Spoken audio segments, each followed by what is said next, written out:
rattled my teeth. "My tea house will be an elegant and restful oasis from the hustle of everyday life," Adele added. Harper laughed into her beer, choking. "Hustle in San Benedetto?" "You are both Philistines," Adele sniffed. I couldn't argue. I liked burritos and country bars and my '58 Ford pickup. Harper owned a successful financial planning business and had developed more refined tastes. But at root, she too was a small-town girl. My phone vibrated, and I checked the number. My mother. Turning the phone off, I jammed it into one of the slots in my canvas messenger bag. Harper tapped the drawing. "So, this is going into that building your father gave you as a wedding gift?" Adele made a wry face, rubbing her bare ring finger. "My dowry. It's a good thing Daddy doesn't believe in take-backs after you-know-who did you-know-what."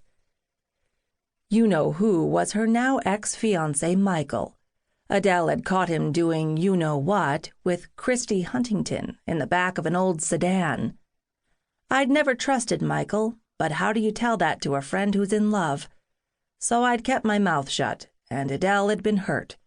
How badly, she never quite let on. She examined her French manicure. "I still can't believe I misjudged him." Her voice dropped, and I leaned closer to hear. "An affair is one thing, but doing the deed in an '87 Buick was just tacky." Harper turned the drawing upside down. "Sorry, I'm still not seeing it.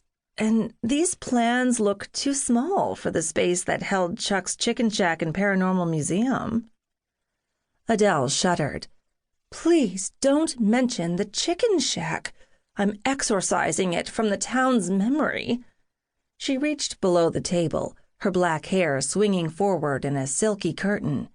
Straightening, she pulled out 2 ebony wine bags from her pink Chanel purse. "Daddy wanted me to give you each a sample of his latest vintage with his new Haunted Vine label. Harper, return my drawing before you get ketchup on it."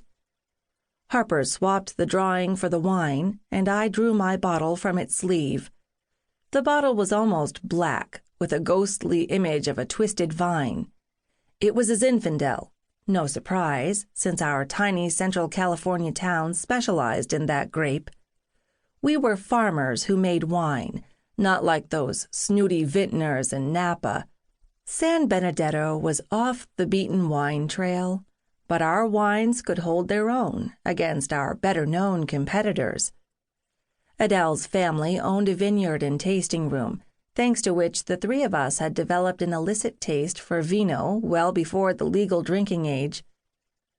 "Why Haunted Vine?" I asked. A furrow appeared between Adele's brows.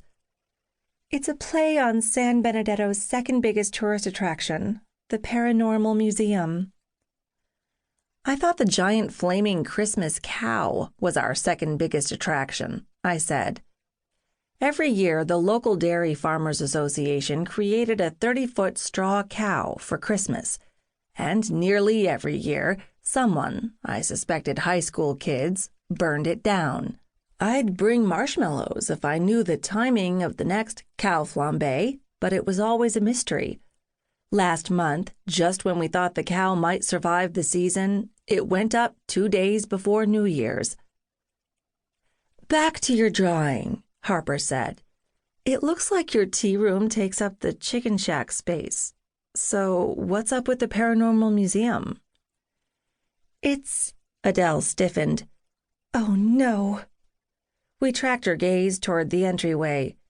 Michael St. James had walked through the door. His business jacket was slung over one arm, his blue-striped shirt open at the collar. Tall and broad-shouldered, he looked like he'd stepped out of a Ralph Lauren ad. He looked around the microbrewery and caught Adele's eye. Adele's expression turned stony. She sank back in her seat and gazed straight ahead.